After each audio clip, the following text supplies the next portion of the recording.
ఈ ఆరాధనకు సహాయకరంగా దావీదు రాసిన 51 అధ్యాయాన్ని ఇప్పుడు మనం చూడబోతున్నాం. ఈ 51 అధ్యాయము పశ్చాత్తాపానికి కూడిన అధ్యాయం. పాపము చేసినప్పుడు పాపం కాదు. పాపం ఎప్పుడు పాపం అంటే మీ మనసులో పడినప్పుడు పాపం. మీరు దాని గురించి ఆలోచించినప్పుడు అది పాపమైంది. ఒక పాపము చేస్తేనే కాదు, అది ఎప్పుడైతే మీకు మీ హృదయంలో దాని గురించి మీరు ఆలోచించారో అప్పుడు పాపమైంది. ఒకవేళ మీరు క్రియను లెక్కేసుకుంటే మిమ్మల్ని మీరు మోసం చేసుకున్నట్టు. గడిచిన నెల రోజుల్లో మీ మనసులోకి ఎప్పుడు పాపం వచ్చిందో ఒకసారి ఆలోచించండి. మీ మనసులోకి పాపపు ఆలోచన ఎప్పుడు వచ్చింది? అది ఏ పాపమైనా సరే, ఏ దురాశ అయినా సరే, దేవుడు నీకు ఇచ్చింది కాకుండా మరి ఏది ఆలోచించినా సరే. ఇక్కడ దావీదు పశ్చాత్తాపడుతున్నాడు దేవుని దగ్గర. దావీదు గొప్ప రాజు, గొప్ప యుద్ధ సూర్యుడు, గొప్ప వాయిద్యాలు వాయించేవాడు. తన స్థితి చాలా గొప్పదే.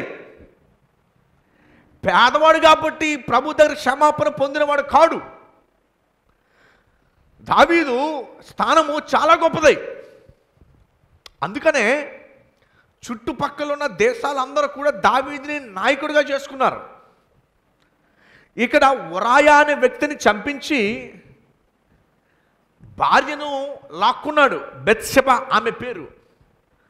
ఉరాయా యూదుడు కాడు, ఉరాయా హిత్తీయుడు.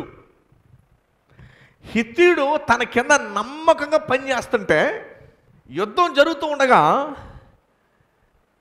ఉరాయాని పిలిపించాడు. ఎందుకు అంటే కొద్ది రోజుల కిందట తన భార్య అయిన బెత్షెబాని ఆశించి ఆమెతో పాపము చేసి ఇంటికి పిలిపించాడు. ఉరాయాని భర్తని ఇంటికి పిలిపించి నువ్వు మీ ఇంటికి వెళ్ళి అన్నాడు. ఉరాయా అంటాడు, రాజా నీ కింద పనిచేయడం నా గొప్ప అదృష్టం. మన దేశము యుద్ధంలో ఉంటే నేను ఎలాగ వెళ్ళి సుఖంగా నిద్రపోతాను? నేను అరుగు మీదే పడుకుంటాను, నీకు బయట కాపలా కాస్తాను నేను అని చెప్పి ఉరాయా దావీదుకి కాపలా కాస్తుంటే, ఈ దావీదేమో అతని యొక్క భార్యను ఆశించి ఆమెతో పాపం చేసి వీడు ఇంటికి వెళ్ళడక అని నిర్ణయించుకొని సైన్యాధిపతిని పిలిచి, ఈ ఉరాయా నాకు ఎంత నమ్మకస్తుడైనా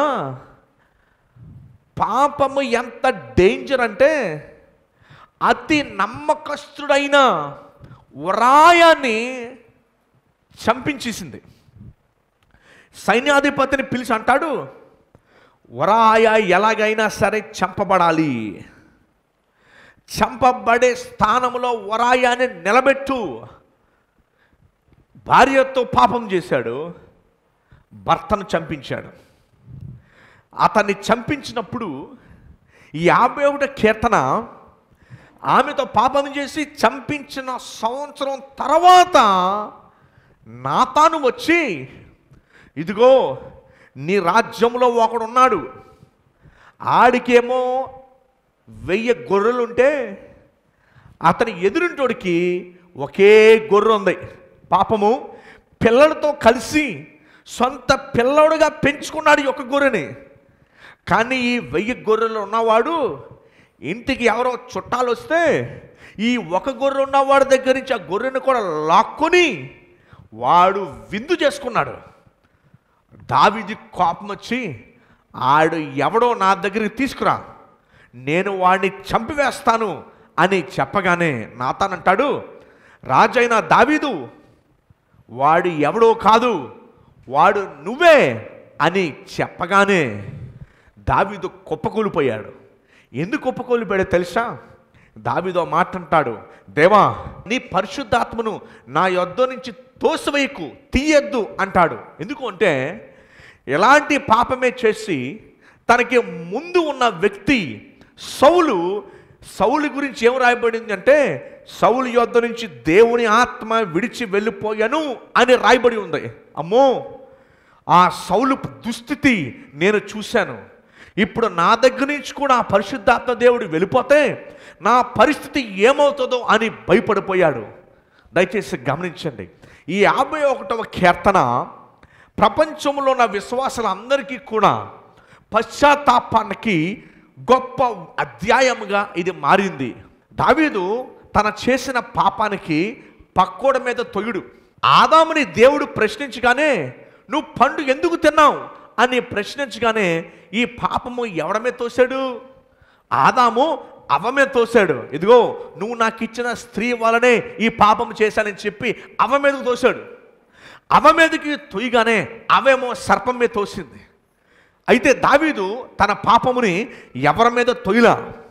చాలా సందర్భాల్లో మనం ఏదైనా తప్పు చేస్తే దేవుడు మనల్ని ప్రశ్నిస్తే వెంటనే మనం ఏం చేస్తామంటే, ఇదిగో ఏం చేయను, ఏం చేయను, పరిస్థితులు ఎట్లా ఉన్నాయి, నన్ను ఇంకేం చేయమంటారు, ఏం చేయమంటారు, పరిస్థితులు ఎట్లా ఉన్నాయి, నన్ను ఏం చేయమంటారు అని చెప్పి దావీదు పరిస్థితుల మీద కానీ ఇదిగో అంతా మా ఆవిడ వల్లే, అంతా మా ఆయన వల్లే అని చెప్పి ఇంట్లో వాళ్ళ మీద తొయ్యలా.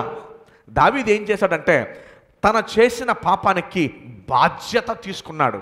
అంటాడు, నా పాపములు అన్నీ కూడా నాకు తెలిసే ఉన్నవి, నా అతిక్రమముల నుంచి నన్ను తుడిచివేయి అని చెప్పి దావీదు ప్రార్థన చేస్తాడు, పశ్చాత్తాప ప్రార్థన చేస్తాడు.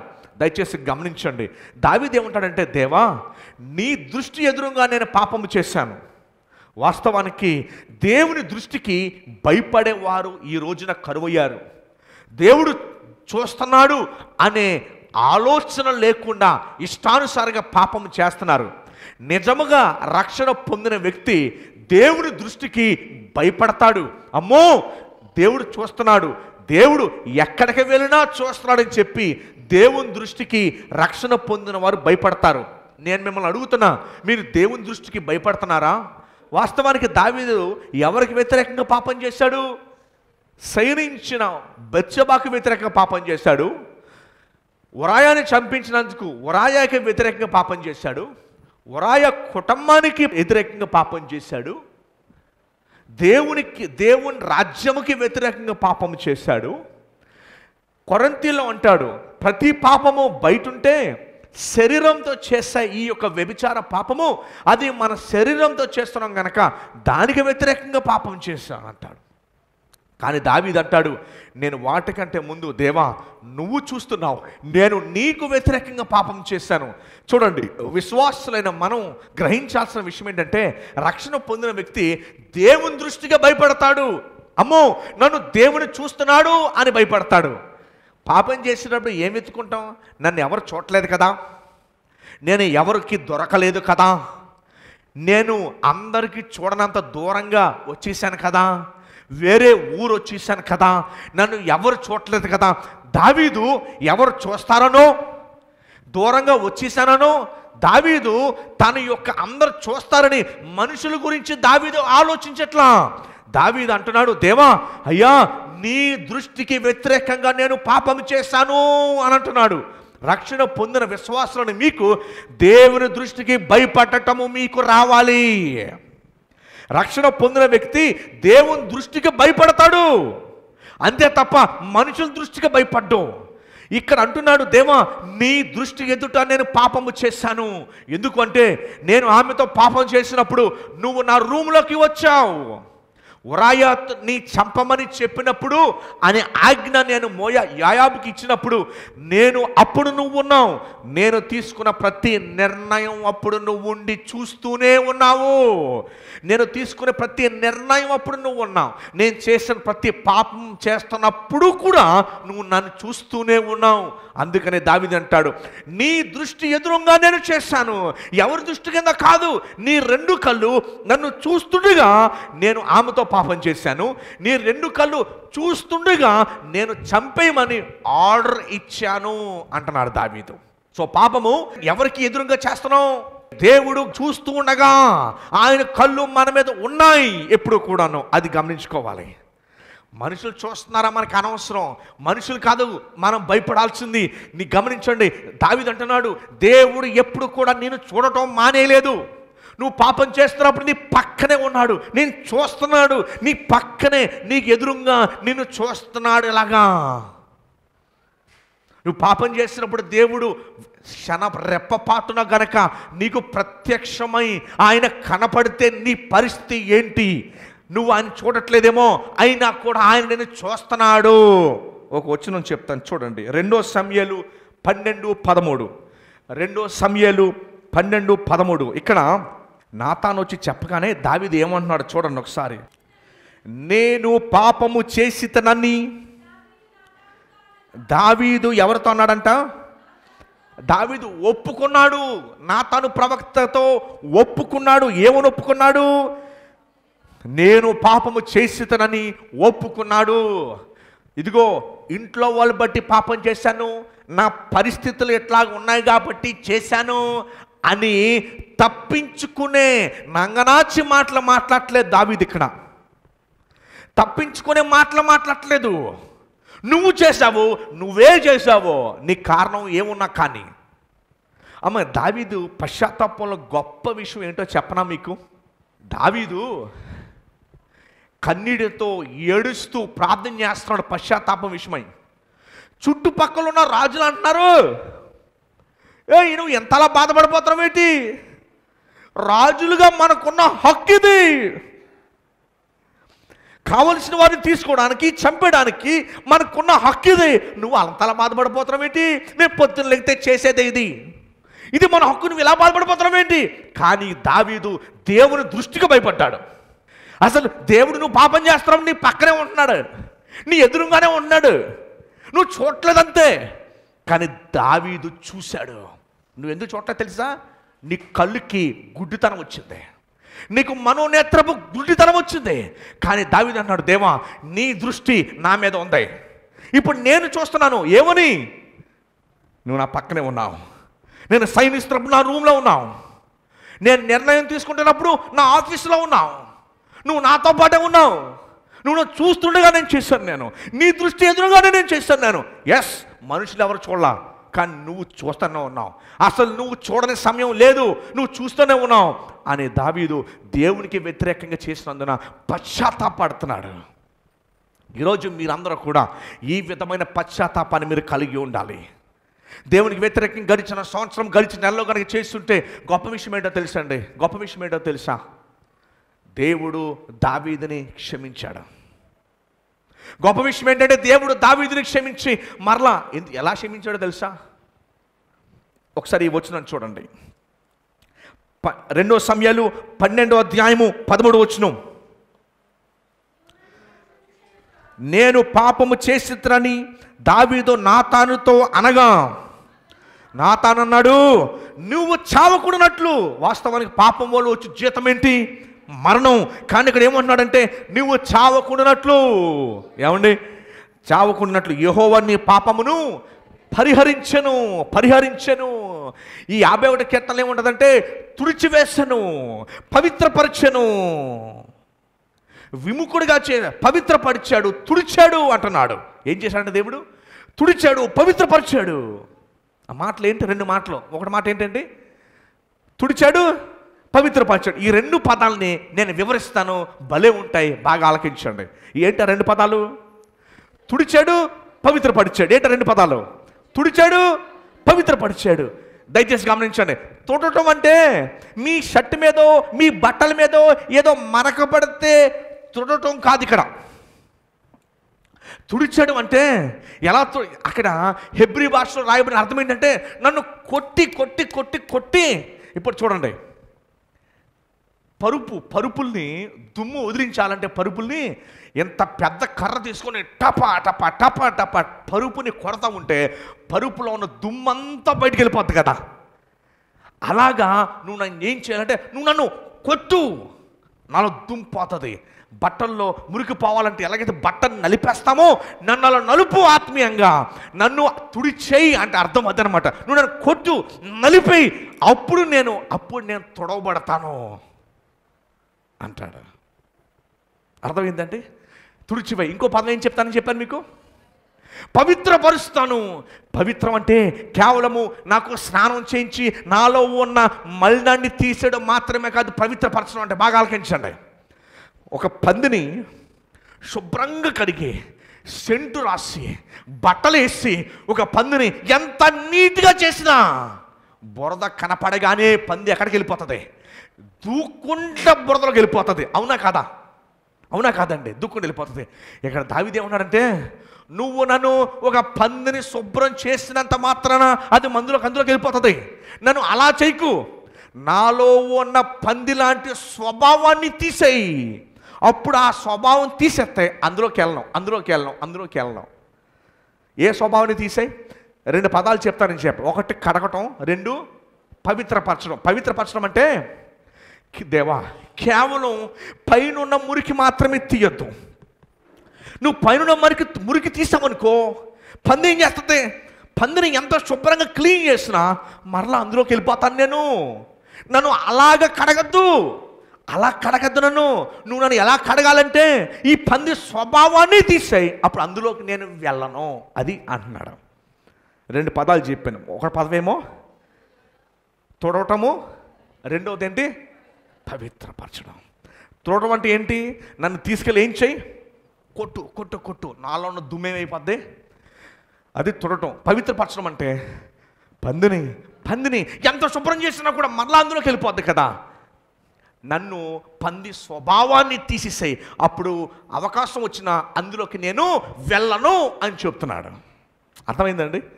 సో దావీదు తన పశ్చాత్తాపము ఎలా పడుతున్నాడంటే, మీకు గతంలో కూడా జ్ఞాపకం చేశాను, చాలామంది రాజులు పాపం చేశారు. వాస్తవానికి రాజులు పశ్చాత్తాపడటం ఎక్కడ ఉండదు. రాజులకి గర్వంతో అసలు రాజులకి వ్యతిరేకంగా చెబితేనే చంపేస్తారు. రాజులకి పక్కన ఎప్పుడు డప్పు కొట్టేవారు ఉంటారు. ఏం చేసినా కరెక్టే అని డప్పు కొట్టేవారు ఉంటారు. కానీ ఈ రాజు అలాంటి కాదు. రాజుకి అసలు వ్యతిరేకంగా వినటం ఇష్టం ఉండదు. కానీ రాజు తన గురించి చెప్పగానే సాష్టాంగ నమస్కారం పడిపోయి అన్నం తినడం మానివేసి అతను పశ్చాత్తాపడ్డాడు. అంటున్నాడు, ఎవరికి చూసినా భయపట్ల. ఇంత గొప్ప పవర్ఫుల్ రాజు, అతన్ని ఎవరన్నా టచ్ చేయగలరా? చుట్టుపక్కల దేశాలన్నీ కూడా దావీదు శరణ కోరుతుంటే ఈ దావీదు ఎవరికి భయపడతాడు? ఈరోజు మీరు అనుకుంటున్నారా నేను ఎవరికి భయపడినని? దావీదు జ్ఞాపకం చేసుకోండి.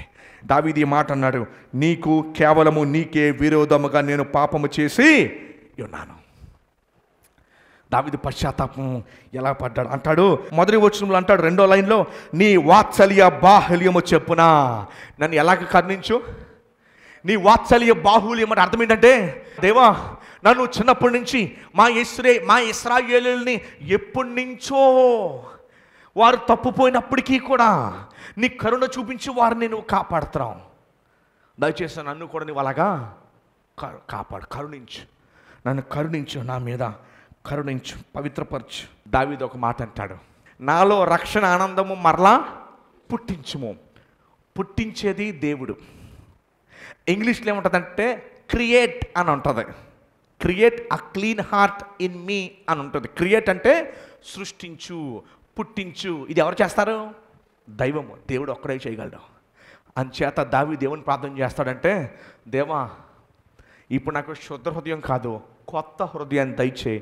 అది దేవుడు ఒక్కడే దయచేయగలడు. చాలామంది రాజులు పాపం చేశారు, కానీ దావీదు ఒక్కడే క్షమాపణ అడిగాడు. దావీదు క్షమాపణ అడిగినంతగా ఏ క్రిమినల్ కూడా, ఏ కోర్టు బోన్లో కూడా అంతలా క్షమాపణ అడగల. దావీదు మరలా ఎప్పుడు తప్పిదము చేయలేదు. ఈరోజు దేవుడు మనందరినీ కూడా దావీదు వంటి పశ్చాత్తాపానికి పిలుస్తూ ఉన్నాడు. గడిచిన వారంలో ఆలోచన రూపంలో, క్రియ రూపంలో, ఆలోచన రూపంలో ఏమేమి పాపాలు చేశామో ప్రభు సన్నిధిలో మనందరం కూడా వచ్చి ఆయన సిలువ యొద్దనే మనకి క్షమాపణ తప్ప ప్రపంచంలో మరి ఏ దేవుడు, ఏ దేవత, అందరూ ఏం చెప్తున్నారు తెలుసా? నీ కర్మకు నువ్వు చావు, నీ కర్మకే నువ్వు చావు. ఎవడు చేసిన కర్మ వాడినే వెంటాడుతుంది. ఇది మన దేశంలో చెప్పబడుతుంది. నిజంగా మన కర్మకి మనల్ని వదిలేస్తే, కర్మ అంటే మనం చేసిన పాపాలకి మనమే అనుభవించాలి. కర్మ అంటే అది. మన కర్మకి కనుక మనలే వదిలేస్తే ఇక్కడ కూర్చున్న మనం అందరం కూడా ఎవరు బతుకోలేము.